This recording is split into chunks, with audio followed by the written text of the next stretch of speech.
रघु की सांस अटक गई। कहीं फेंता? औरत ने तेजी से सिर हिलाया। हाँ, कुएं में, गांव के बाहर वाले पुराने कुएं में। रघु के पैरों के नीचे की जमीन जैसे हिल गई। औरत ने उसकी बाह पकड़कर कहा, अगर तूने हिम्मत दिखाई तो वो कुआं तुझे उसकी मौत की असली वजह दिखाएगा। अचानक जंगल से एक तेज हवा चली। औरत गायब हो गई। रघु अकेला खड़ा था, हाथ में आरव का टूटा खिलौना और कानों में गूंजती एक ही आवाज, कुएं में देख। रात के 2:47। जंगल की सड़कों पर बिछी धुंध अब और गहरी हो चुकी थी। ट्रक की हेडलाइट्स मुश्किल से 10 फीट आगे तक रोशनी दे पा रही थी। रघुवीर ने फरी आवाज में कहा, ये सड़क इतनी शांत कभी नहीं होती। कुछ पीछे चल रहा है मेरे। जैसे ही उसने रियर व्यू मिरर में देखा, पीछे काले धुएं जैसा आकृति हवा में तैर रही थी, मानो किसी इंसान का टूटा हुआ साया। उसके कानों में फिर वही फुसफुसाहट खुली, वापस मत जा रघुवीर, वरना तू भी उनमें शामिल हो जाएगा। अचानक ट्रक के ऊपर धड़ाम, मानो कोई भारी चीज कूद कर बैठ गई हो। रघुवीर कांप उठा। कौन है? कांच के ऊपर काली उंगलियां खिसकी, लंबी, बेहद लंबी। और फिर कांच फूट गया। एक काली जली हुई लाश जैसा चेहरा खिड़की से झांक रहा था। आंखें पूरी सफेद, न कोई पुतली न कोई पलक। वह हंसा, एक अजीब कराहती आवाज में, तूने सब देखा है, अब तू जिंदा नहीं बचेगा। रघुवीर ने पूरा जोर लगाकर ट्रक मोड़ा और उस आकृति को झटका देकर गिरा दिया। लेकिन जैसे ही वह आगे बढ़ा, सड़क पर खड़े 3 जलते हुए साए मुस्कुरा रहे थे, जैसे उसके आने का इंतजार कर रहे हों। सामने खड़े तीनों साए धीरे धीरे रघुवीर के ट्रक की तरफ बढ़ने लगे। उनके कदमों की आवाज नहीं थी, सिर्फ जलने की सिसकारी, सेस फ। रघुवीर ने ट्रक रोका नहीं। वह चीखा, हट जाओ मेरे रास्ते से। लेकिन जैसे ही ट्रक उनके पास पहुंचा, वे तीनों हवा में काले धुएं की तरह फैल गए और अगले ही पल वे कैबिन के अंदर थे। एक साया रघुवीर के कान के पास आकर बोला, तुम्हें पता है इस जंगल को श्मशान घाट क्यों कहते हैं? दूसरा साया उसकी गर्दन पकड़ता हुआ फुसफुसाया, क्योंकि यहाँ मरने वालों की आत्माएं दफन नहीं होती, वे भटकती रहती है नए शरीरों की तलाश में। तीसरा साया उसके बिल्कुल सामने आया, चेहरा आधा जला आधा पिघला हुआ, और बोला, और आज हमारी बारी है। रघुवीर का शरीर कांपने लगा। ट्रक अपने आप बाईं तरफ मुड़ने लगा, जैसे कोई अदृश्य ताकत उसे खींच रही हो। सामने देखा, जंगल के बीचों बीच एक छोटा सा टूटा हुआ मंदिर और उसके सामने बीच सड़क पर जलती हुई चिता। रघुवीर दहशत में चिल्ला उठा, नहीं!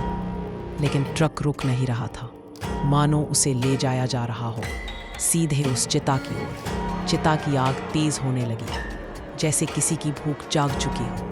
रात का वह हिस्सा जब पेड़ भी सांस रोक लेते हैं। रघुवीर का ट्रक अब सीधे उस जलती हुई चिता की ओर खींचा जा रहा था। इग्निशन बंद, लेकिन ट्रक चलता हुआ, मानो किसी अदृश्य हाथ ने उसे पकड़ रखा हो। रघुवीर ने घबराकर स्टीयरिंग पकड़ा, लेकिन स्टीयरिंग अपने आप घूम रहा था। ऐसा लगा जैसे कोई और उसके हाथों पर हाथ रखकर उसे मजबूर कर रहा हो। आग की लपटें हवा में ऊपर उठने लगी और उनमें से काली परछाइयां झिलमिलाकर इंसानों की शक्ल लेने लगी। धीरे धीरे 3 नहीं, अब दर्जनों साए आग के चारों ओर खड़े दिखाई दिए। उनका स्वर एक साथ उठा, शरीर दे दो, शरीर दे दो, शरीर दे दो। रघुवीर की सांस अटक गई। उसके कान में एक और आवाज, एक महिला की आवाज, बहुत धीमी, बहुत दर्दनाक, मत रुकना, मत रुकना, वरना तेरा भी अंत यही होगा। रघुवीर ने कांपते हुए पूछा, कौन है? आवाज फिर आई, मैं वही हूं जिसे इन सायों ने जिंदा जला दिया था। अचानक ट्रक का पूरा कैबिन बर्फ जैसा ठंडा हो गया। स्टीयरिंग पर किसी अदृश्य हाथ की पकड़ और कड़ी हो गई। चिता अब बिल्कुल सामने थी। आग की लपटें बाढ़ की तरह उछलकर ट्रक की विंडशील्ड से टकराने लगी। ट्रक की हेडलाइट्स के सामने एक महिला का धुंधला चेहरा उभरा।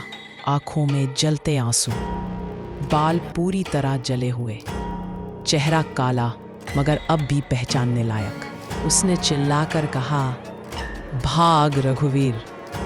रघुवीर ने अंतिम हिम्मत जोड़कर ब्रेक दबाया, लेकिन ब्रेक टूट गया। उसने गियर झटका, लेकिन गियर अपने आप लॉक था।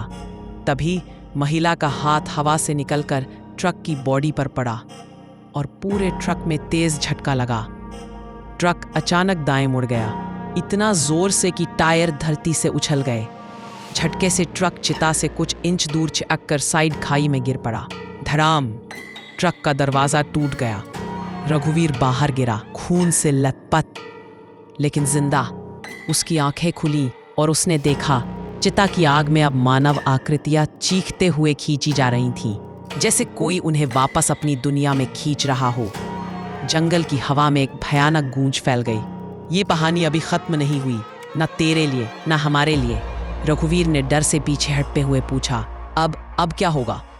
पेड़ों के बीच से वही महिला आकृति फिर उभरी, धीरे धीरे उसके पास आती हुई। उसकी आवाज गहरी और कांपती हुई, अब असली सच शुरू होगा।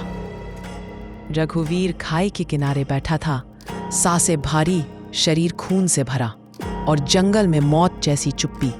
सामने वही जली हुई महिला आत्मा धीरे धीरे उसके पास आई। उसके कदमों के नीचे जमीन पर ठंडी धुंध बन रही थी। रघुवीर ने कांपते हुए पूछा, तुम कौन हो? महिला की आंखों में जलते आंसू चमके। मैं पद्मा हूं, उसी ट्रक की असली मालिक। रघुवीर ने चौंक कर कहा, क्या? पद्मा की धीमी पर भयानक आवाज गूंजी, जिस ट्रक को तू चला रहा है उसी में मुझे जिंदा जलाया गया था। रघुवीर की रूह कांप उठी। उसने पूछा, किसने? पद्मा ने जंगल की ओर इशारा किया, वहीं जहां धुंध के बीच अंधेरा गहरा था। ये पूरा जंगल जल्लादों का ठिकाना था। उसकी आवाज टूटने लगी। मेरे पति और उनके गिरोह ने कई लोगों को यहाँ मारा और मेरी बारी भी आ गई। सुनकर रघुवीर की आंखें फैल गईं। तुम्हारे अपने पति ने? पद्मा की आंखें सफेद चमक उठी। हाँ, मैं उनके अपराधों का सच जान गई थी। हवा सिसकने लगी, पेड़ कांपने लगे, जंगल अतीत की चीखों से भर गया।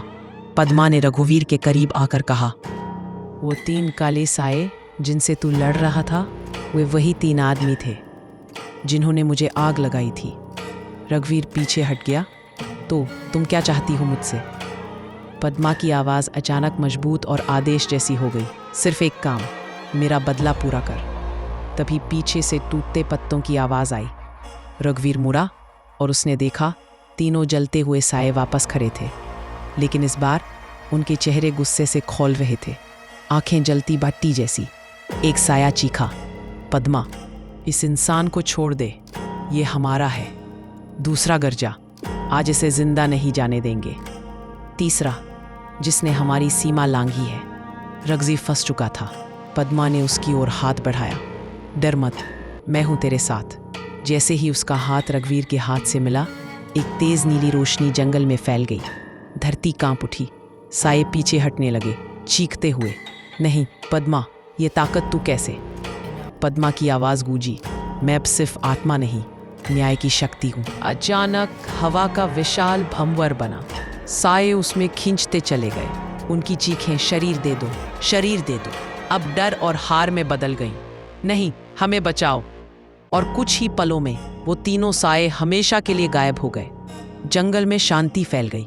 पहली बार सन्नाटा खतरनाक नहीं बल्कि राहत देने वाला था। रघुवीर कांपता हुआ बोला, अब सब खत्म हो गया? पद्मा ने हल्की मुस्कान दी, मेरे लिए हाँ, तेरे लिए नहीं। रघुवीर हैरान हुआ, क्या मतलब? पद्मा ने पीछे जंगल की ओर देखा। ये जंगल अब तुझ पर कर्जदार है। तू वह पहला इंसान है जिसने यहाँ हुई बुराई को खत्म किया। फिर उसने धीरे से कहा, अब तू यहाँ सुरक्षित है, लेकिन याद रखना, अगर कभी किसी और बेगुनाह की चीख इस जंगल तक पहुंची, तुझे वापस आना होगा। रघुवीर की आंखें नम हो गईं। वह बोला, मैं वादा करता हूं। पद्मा हल्की हवा में बिखरने लगी, धीरे धीरे धुंध जैसी बनकर आसमान में घुल गई और एक आखिरी वाक्य हवा में गूंजा, धन्यवाद रघुवीर। जंगल शांत हो गया। चिता की आग बुझ चुकी थी और पहली बार सूरज की हल्की किरणें पेड़ों के बीच से झांकने लगीं। रघुवीर उठकर ट्रक की ओर चला। टूटा हुआ था, लेकिन अब खाली था। कोई साया नहीं, कोई फुसफुसाहट नहीं, बस एक एहसास कि उसने मौत वाले जंगल में जिंदा रहकर एक कहानी खत्म नहीं की, बल्कि एक नई लेजेंड बना दी। रात के 12:47 बजे थे। दिसंबर की कड़की ठंड और हवा ऐसी जैसे बर्फ का बना चाकू किसी के गले पर फेर रहा हो। लंबे सफर का अनुभवी ट्रक ड्राइवर राघव सिंह अपना भारी भरकम कंटेनर ट्रक लेकर NH44 पर तेजी से दौड़ रहा था।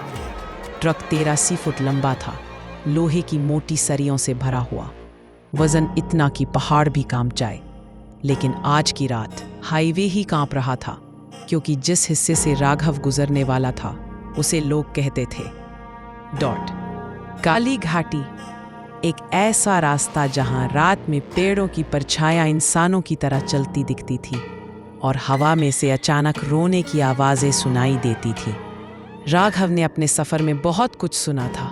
गायब हुए ट्रक, अजीब हादसे, टूटे फूटे टायर, खून से सना डामर, लेकिन वह इन बातों पर कभी विश्वास नहीं करता था।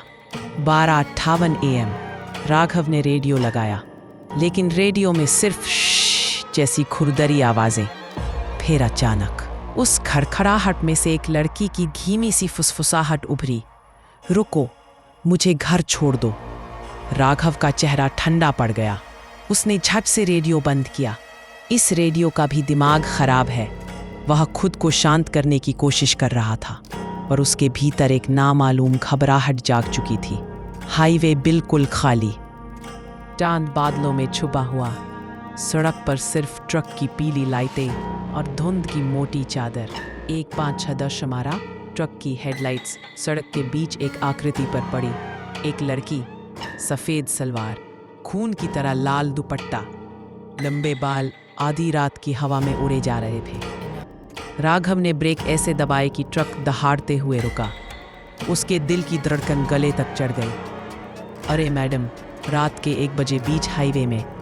लेकिन वाक्य पूरा होने से पहले ही वह लड़की गायब हो चुकी थी, जैसे हवा में घुल गई हो।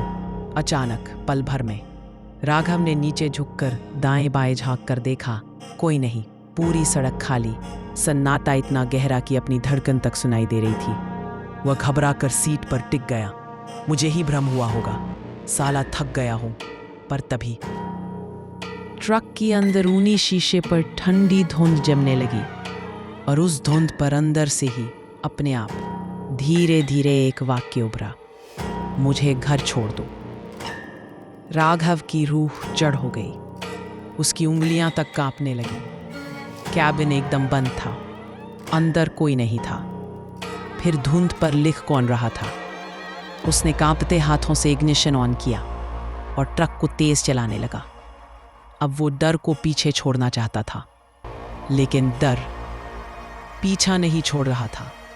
कुछ दूर जाने के बाद अचानक साइड मिरर में हल्की सी हरकत दिखाई दी। वो लड़की ट्रक के पीछे लटकी हुई, उसके लाल दुपट्टे का सिरा हवा में झूल रहा था, और उसकी आंखें नहीं, सिर्फ काले गड्ढे थे। राघव चीख भी नहीं पाया। साइड मिरर एक जोरदार झटके में टूटकर लटक गया। लाल दुपट्टा हवा में घूमा और गायब। 1:12 AM राघव काली घाटी के गहरे हिस्से में घुस चुका था। यहाँ पेड़ों की शक्लें इंसानों जैसी लगती थी। हवा से बदबू आती थी, मानो कोई सड़ा हुआ मांस जल रहा हो।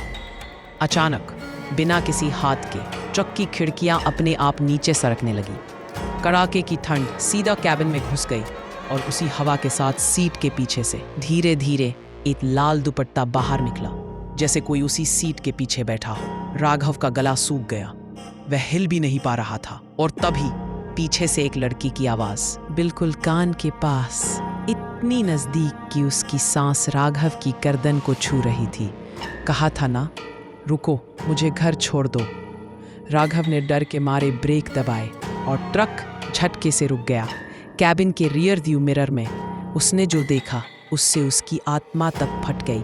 पीछे की सीट पर वही लड़की बैठी थी, लाल दुपट्टा गोद में, सर थोड़ा झुका हुआ, और चेहरा अचानक धीरे धीरे ऊपर उठने लगा। काले गड्ढों वाली आंखें सीधे उसकी आंखों में घूर रही थी। उसका मुंह धीरे धीरे खुला और खुले मुंह के अंदर सिर्फ अंधेरा, एक अनंत काला कुआं। वह बस एक ही शब्द बोली, चलो। और ट्रक के बाहर सैकड़ों पैरों के चलने की आवाज आने लगी। कौन था बाहर? लोग? छाया? मुर्दे? राघव का डर अब मौत में बदल रहा था। कैबिन के बाहर से आती सैकड़ों पैरों की आवाजें सुनने में बिल्कुल असली थी, लेकिन बाहर कोई दिख नहीं रहा था। आवाजें कभी दाईं ओर, कभी बाईं ओर, कभी बिल्कुल ट्रक की छत के ऊपर। टप टप टप टप, जैसे कोई नंगे पांव चल रहा हो। बहुत सारे लोग एक साथ। राघव की सांस रुक गई। उसने हल्की सी गर्दन हिलाकर रियर व्यू मिरर में फिर देखा। पीछे बैठी वही लड़की चुपचाप उसे घूर रही थी। उसकी उंगलियां सीट पर धीरे धीरे रेंग रही थी, लंबी हड्डी जैसी उंगलियां जिनके नाखून इंसान से 2 गुना बड़े। और अचानक उसने सीट को कुरेदना शुरू कर दिया, जैसे अंदर से कुछ निकालना चाहती हो। सीट की फोम चीखती हुई पटने लगी। राघव ने डरते डरते पूछा, तुम कौन हो? लड़की के चेहरे पर हल्की सी मुस्कान उभरी, लेकिन वह मुस्कान इंसानी नहीं थी। अंधेरी, लंबी, अजीब। उसने फुसफुसाते हुए कहा, जहां से तुम आए हो वहीं बहुत लोग जाते नहीं हैं। राघव ने कांपती आवाज में कहा, मैं कोई बुरा इंसान नहीं, मुझे छोड़ दो। लड़की ने बिल्कुल निर्जीव आवाज में बोला, मैंने कब कहा कि मैं तुम्हें मारूंगी? और फिर उसकी गर्दन एकदम गलत दिशा में घूम गई, ऐसे कि गर्दन की हड्डी पीछे की ओर मुड़कर सीधा राघव की तरफ होने लगी, एक कड़कती हुई असहनीय आवाज के साथ। राघव चीख पड़ा। लड़की ने कहा, तुम्हें सिर्फ पहुंचाना है मेरे घर तक। घर कहाँ है? राघव कांप रहा था। अचानक कैबिन के बाहर के सारे साए एक साथ दौड़ते हुए ट्रक के आगे आकर खड़े हो गए, लेकिन वे इंसान नहीं थे।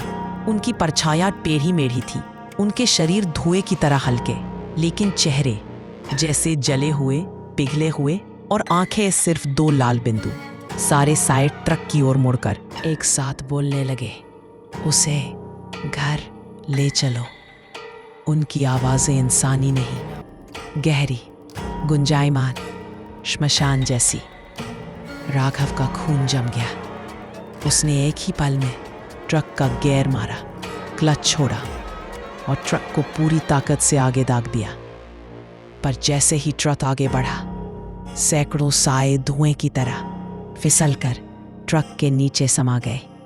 ट्रक का पूरा शरीर हिल उठा। लगा जैसे बहुत सारे लोग टायरों के नीचे पिस गए हों, लेकिन कोई आवाज नहीं, सिर्फ एक धीमी सी हंसी कैबिन के अंदर से। राघव ने पीछे मुड़कर देखा, लड़की अब गायब थी, लेकिन उसके लाल दुपट्टे की नोक अब राघव की गोद पर रखी हुई थी। राघव ने दुपट्टा हटाना चाहा, पर वह हिल ही नहीं रहा था, जैसे किसी ने दोनों सिरों से कसकर पकड़ा हो। अचानक दुपट्टे की पकोड़ियां जलने लगी। उसकी लाल कपड़े की हर नली काले कोयले में बदल रही थी, और जैसे जैसे वह जलता, राघव के कान में लड़की की आवाज आती, मत हटाना, मत हटाना, घर पास है। राघव ने डर से रोते हुए कहा, कहाँ है? कौन सा घर? और तभी ट्रक के आगे अचानक एक बड़ा पत्थर जैसा कुछ दिखाई दिया।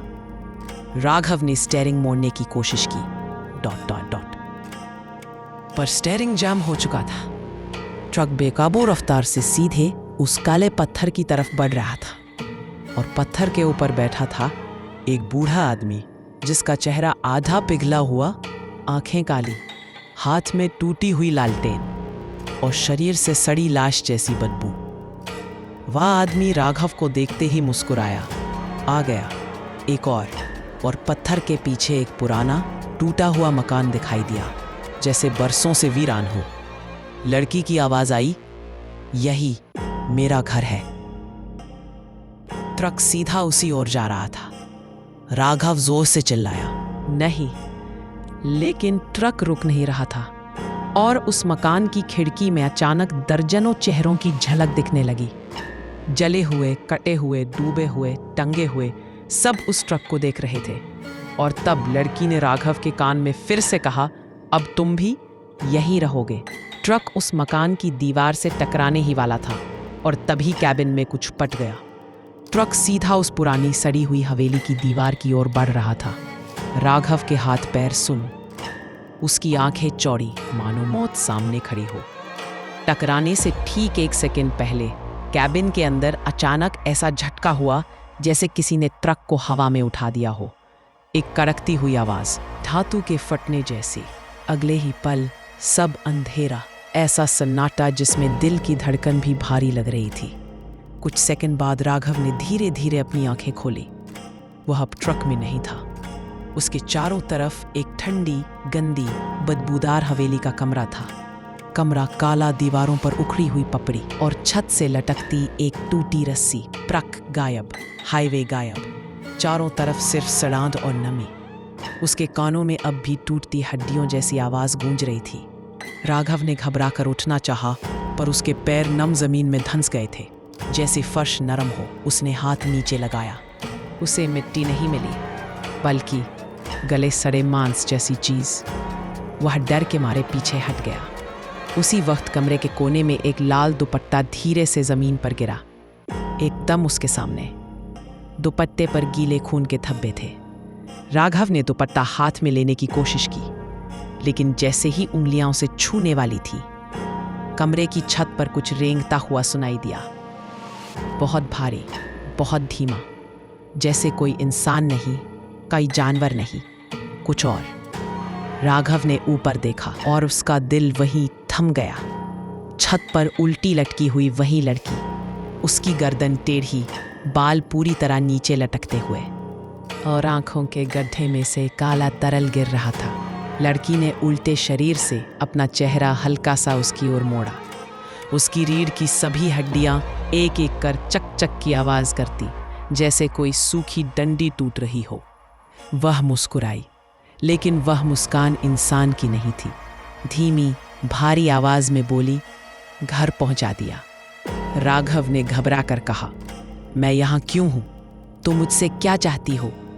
लड़की धीरे धीरे छत से उतरने लगी, पर उतरते हुए वह नीचे नहीं आई, बल्कि चारों तरफ छत पर दौड़ने लगी। एक छोर से दूसरे छोर, फिर उसके पीछे, फिर दीवारों पर, फिर चारों तरफ। ऐसा लग रहा था मानो पूरा कमरा उसके पैरों के नीचे जीवित हो गया हो। हर कदम पर तप तप तप भारी आवाज। अचानक लड़की दीवार पर थम गई, सीधे राघव के चेहरे के सामने। उसने अपनी उंगलियों से दीवार को खुरचकर एक नाम लिखा, राघव सिंह। फिर दूसरा, मरने की तारीख, आज। राघव की चीख दब गई। उसके पैरों के नीचे का नरम फर्श अब हल्का हल्का धड़क रहा था, जैसे नीचे कोई जिंदा चीज सांस ले रही हो। उसी वक्त दरवाजा अपने आप चर्र की आवाज से खुल गया। बाहर एक लंबा अंधेरा गलियारा, गलियारे में काले धुएं जैसे साए आगे पीछे चलते हुए, कुछ फुसफुसाहटें, कुछ रोने की आवाजें, और गलियारे के अंत में एक बहुत बड़ा कमरा दिख रहा था। अंदर टिमटिमाती लालटेन। लड़की ने दीवार से उतरते हुए कहा, वहीं चलो, सभी इंतजार कर रहे हैं। राघव कांपते कदमों से उस गलियारे की तरफ बढ़ा। जैसे ही उसने पहला कदम बाहर रखा, उसके पीछे का कमरा धमाके से बंद हो गया और कमरे के अंदर से किसी के चिल्लाने की महिला आवाज आई, भागो, यहां से भागो, वो तुम्हें नहीं जाने देगा। आवाज इतनी दर्दनाक, इतनी डरी हुई थी कि राघव के रोंगटे खड़े हो गए। वह मुड़ा, दरवाजा बंद, आवाजें गायब। लड़की अब गलियारे के बीच खड़ी थी। उसके पैरों के नीचे खून की पतली लाइन बह रही थी और गलियारे की दीवारों पर दर्जनों हाथों के निशान, ऊपर से नीचे तक फैले हुए, कुछ छोटे बच्चों के, कुछ बड़ों के, कुछ जले हुए। लड़की ने कहा, अब असली घर अभी आगे है। राघव हिम्मत करके बोला, ये कौन जगह है? लड़की धीरे से मुस्कुराई, जहां सभी ट्रक वाले आते हैं, जिन्हें हम बुलाते हैं। उसके चेहरे पे पीछे एक और छाया उभरी, मानो कोई उसका दूसरा चेहरा उसके भीतर से बाहर आने की कोशिश कर रहा हो। राघव का सांस रुक गया। गलियारे में अंधेरा और गहरा हो गया। लड़की ने अपना सिर झुकाया और धीमे से बोली, अब तुम भी हमारे हों। और तभी गलियारे के दूसरे छोर से किसी भारी चीज के घसीटने की आवाज आने लगी। बहुत भारी, बहुत बड़ी, लगता था जैसे कोई लाश घसीट रहा हो। जंगल की रात अब और घनी हो चुकी थी। हवा में एक अजीब सी सड़ांध थी, जैसे पुराने जख्मों की गंध। देव अपने मोबाइल की टॉर्च जलाकर आगे बढ़ रहा था, पर उसकी रोशनी भी जंगल की काली हवा में दबती जा रही थी। अचानक उसे वही झंकार सुनाई दी, छन छन छन। देव का दिल तेज होने लगा। उसने कांपती आवाज में कहा, के कौन है वहां? कोई जवाब नहीं, लेकिन झनकार और करीब आ गई। देव ने पीछे मुड़कर देखा, कोई नहीं। फिर उसने महसूस किया कि किसी ने उसके कंधे पर हाथ रखा। वह डर के मारे उछल गया, पर उसके पीछे सिर्फ अनाया थी। अनाया के चेहरे पर दहशत साफ दिख रही थी। वह हाफती हुई बोली, देव, वो चीज वो यहाँ है। देव, कौन?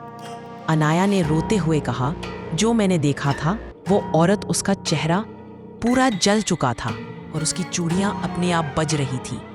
देव का गला सूख गया। उसने अनाया का हाथ पकड़ा और दोनों तेजी से रास्ते की तरफ बढ़ने लगे। लेकिन तभी सामने पेड़ों के बीच सफेद साड़ी में एक औरत खड़ी दिखाई दी। उसका चेहरा काला धुआं फैलाते हुए जल रहा था, आंखें लाल, होठों पर टेढ़ी मुस्कान, और उसकी चूड़ियां बिना हिले बज रही थीं। छन छन छन। अनाया डर के मारे चीख पड़ी। देव उसे खींचकर पीछे ले गया।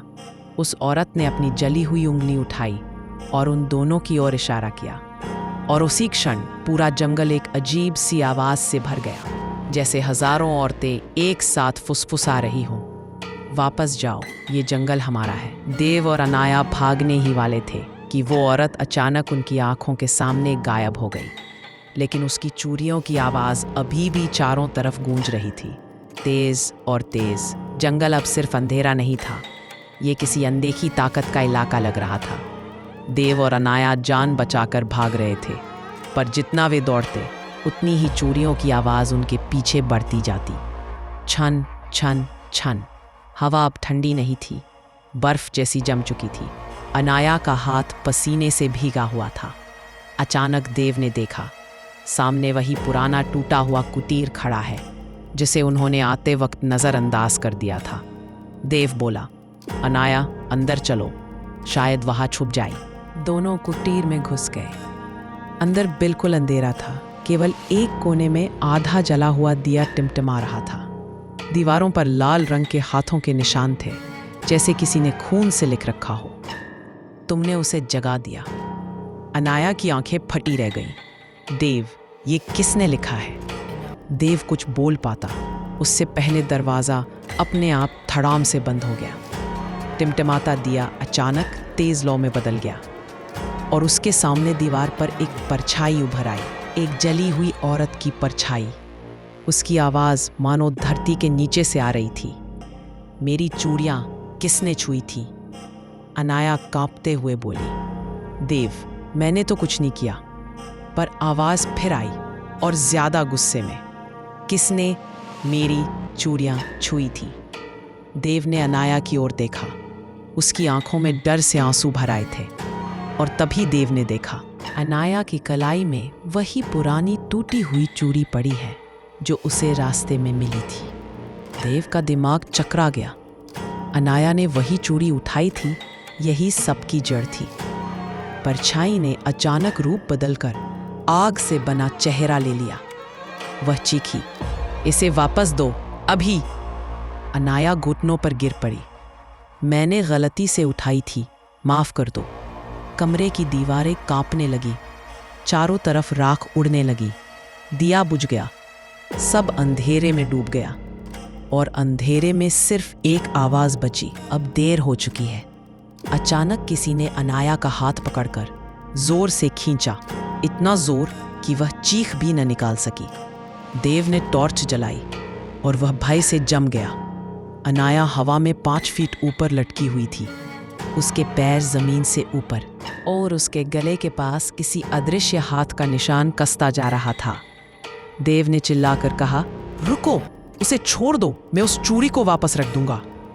हवा शांत हो गई। अनाया जमीन पर गिर पड़ी, बिल्कुल बेहोश। जली हुई औरत की आवाज फिर आई, चूड़ी वापस रख, वरना अगली बार सांस भी नहीं बचेगी। देव कांपते हुए चूड़ी हाथ में लिए कुटीर से बाहर निकला, पर जैसे ही वहां बाहर पहुंचा उसने जमीन पर कुछ देखा जो उसके पैरों को जमा देने के लिए काफी था। वहां सैकड़ों चूड़ियां पड़ी थीं, टूटी हुई, जली हुई, और हर चूड़ी पर किसी का नाम लिखा हुआ। आखिरी चूड़ी पर नाम था अनाया। देव का खून जम गया। देव के हाथ कांप रहे थे। सैकड़ों टूटी जली चूड़ियां और आखिरी चूड़ी पर लिखा हुआ नाम अनाया। देव ने घुटनों के बल बैठकर चूड़ियों को छुआ भी नहीं, केवल देखा। हर चूड़ी ऐसे पड़ी थी जैसे किसी ने उन्हें जानबूझकर जमीन पर सजा कर रखा हो। देव बुदबुदाया, ये सब नाम किसके हैं? कुटीर के अंदर से फिर वही जली हुई, दरारों से भरी आवाज आई, वो सब जो इस रास्ते से गुजरे थे। देव धीरे धीरे पीछे मुड़ा। परछाई फिर दीवार पर उभर रही थी, इस बार बहुत ज्यादा साफ, जैसे कोई औरत आग में जलती हुई तड़प रही हो। देव ने हिम्मत करके पूछा, तुम कौन हो? तुम हमसे क्या चाहती हो? परछाई हंसी, एक ऐसी हंसी जो किसी इंसान की नहीं हो सकती। मैं वो हूं जिसे उसके अपने ही जलाकर यही इस सड़क पर छोड़ गए थे। देव की सांस अटक गई। तुम्हारे अपने? परछाई, मेरी मौत किसी हादसे में नहीं हुई थी, मेरी मौत एक फैसले में हुई थी। हवा अचानक धारी हो गई, टॉर्च अपने आप बंद हो गई, दीवारें स्याह कालिक से ढक गई और परछाई असल रूप में बदलने लगी। धीरे धीरे एक जली हुई स्त्री का पूरा शरीर सामने आने लगा। चेहरा पिघला हुआ, केश राख से भरे हुए, आंखें बिल्कुल सफेद, जैसे अंदर कुछ नहीं हो। देव एक कदम पीछे हट गया। औरत बोली, मेरी शादी नहीं हो सकी क्योंकि मैं कम दहेज लाई थी। उसकी आवाज़ टूटने लगी। उन्होंने मुझे घर में बंद किया, तेल डाला और आग लगा दी। देव का दिल डर से नहीं बल्कि डर दया के मिश्रण से भारी हो गया। औरत ने आगे कहा, मरने से पहले मैंने कसम खाई थी, जो भी औरत मेरी चूड़ियां पहनेगी वो मेरी जगह लेगी। देव का खून जम गया। मतलब अनाया उसकी जगह? देव चीख पड़ा, नहीं, मैं ऐसा नहीं होने दूंगा। जली हुई औरत की आंखें अनाया पर टिक गईं, जो बेहोश पड़ी थी। वक्त कम है, चुमड़ी वापस रख दो और यहां से चले जाओ, वरना वो कभी जाग नहीं पाएगी। देव तुरंत समझ गया, ये सिर्फ आत्मा नहीं, ये शाप है। वह अनाया को उठाकर कुटीर के बाहर लाया और उसी चूड़ी को उठाकर जमीन में पड़ी चूड़ियों के बीच रखने के लिए आगे झुका। लेकिन जैसे ही उसने चूड़ी जमीन पर रखी, जमीन हिलने लगी, चूड़ियां आपस में खनखनाने लगी, हवा में धूल घूमने लगी। औरत की चीख हवा में गूंज गई, गलत जगह रख दी, गलत जगह। देव चौंक गया। जमीन पर हर चूड़ी अपनी जगह बदले बिना पड़ी थी, लेकिन बीच में एक छोटा सा गड्ढा था, जैसे किसी की राख वहीं दबाई गई हो। औरत फिर चीखी, मेरी चूड़ी मेरी कब्र पर रखो, शीघ्र। देव ने कांपते हाथों से चूड़ी उठाई और उस छोटे गड्ढे पर रख दी। पल भर में हवा थम गई, खड़खड़ाहट बंद हो गई। औरत की परछाई धीरे धीरे फीकी पड़ने लगी। उसने जाते जाते कहा, अब बस एक रास्ता है, सड़क छोड़ दो, वरना अगली रात ये चूड़ियां फिर तुम्हें बुलाएंगी। और वह पूरी तरह गायब हो गई। देव ने अनाया को गोद में उठाया और ट्रक की ओर भागा। लेकिन जैसे ही वह सड़क पर पहुंचा, उसने देखा उनके आने वाले रास्ते पर 3 ट्रक और गायब थे। सिर्फ बचे थे उनके जलने के निशान। देव की रीढ़ में बिजली दौड़ गई। ये सब अकेले हमारे साथ नहीं हो रहा था। देव अनाया को संभालते हुए ट्रक की तरफ भाग रहा था। हवा शांत थी, लेकिन किसी अजीब तरीके से बहुत शांत, जैसे तूफान से पहले की खामोशी। जब वह ट्रक के पास पहुंचा, उसने देखा कि ट्रक का दरवाजा खुला हुआ है। देव रुक गया, धीरे से बोला, मैंने दरवाजा तो बंद किया था। अनाया धीरे धीरे होश में आने लगी थी। उसने आंखें खोली और फुसफुसाकर कहा, देव, कोई यहाँ है। देव ने नसों में उठते डर को दबाया और अनाया को ट्रक की सीट पर बिठाया। फिर वह हिम्मत करके पीछे के हिस्से की ओर बढ़ा, जहां हल्की आवाज आ रही थी, थक थक थक, जैसे कोई धातु पर उंगलियां चला रहा हो। देव ने टॉर्च जलाई और पीछे झांका।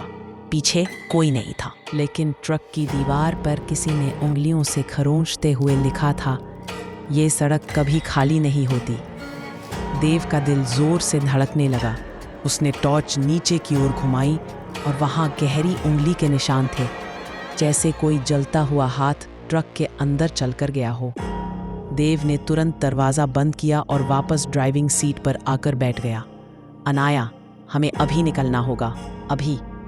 अनाया ने कमज़ोर आवाज़ में पूछा, लेकिन हम जाएंगे कहाँ? आगे भी उसी सड़क से जाना है ना? देव ने इंजन स्टार्ट किया, पर इंजन पहली बार में स्टार्ट नहीं हुआ। एक बार, दो बार, तीसरी बार इंजन स्टार्ट हुआ, लेकिन आवाज़ बहुत अजीब थी, गहरी और भारी, गूं, जैसे इंजन में कोई दूसरी ताकत मौजूद हो। जैसे ही ट्रक आगे बढ़ा, ट्रक के दोनों साइड लाइट्स अपने आप ऑन हो गईं और जंगल की तरफ जा रही पगडंडी अचानक साफ दिखने लगी। लेकिन वही वक्त था जब देव ने कुछ अनदेखा देखा। जंगल की घनी अंधेरी झाड़ियों के पीछे कई आंखें उसे घूर रही थीं।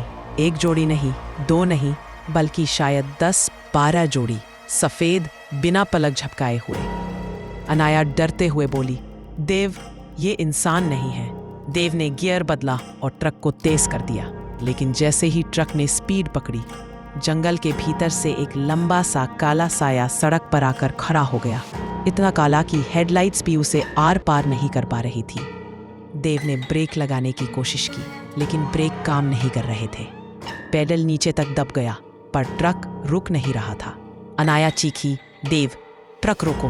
देव ने हैंड ब्रेक खींचा, कुछ नहीं हुआ। ट्रक उस काले साए की तरफ सीधा बढ़ रहा था। साया धीरे धीरे हाथ फैलाकर उनकी ओर बढ़ा, जैसे वह इंतजार कर रहा हो, आओ तुम भी बाकी की तरह।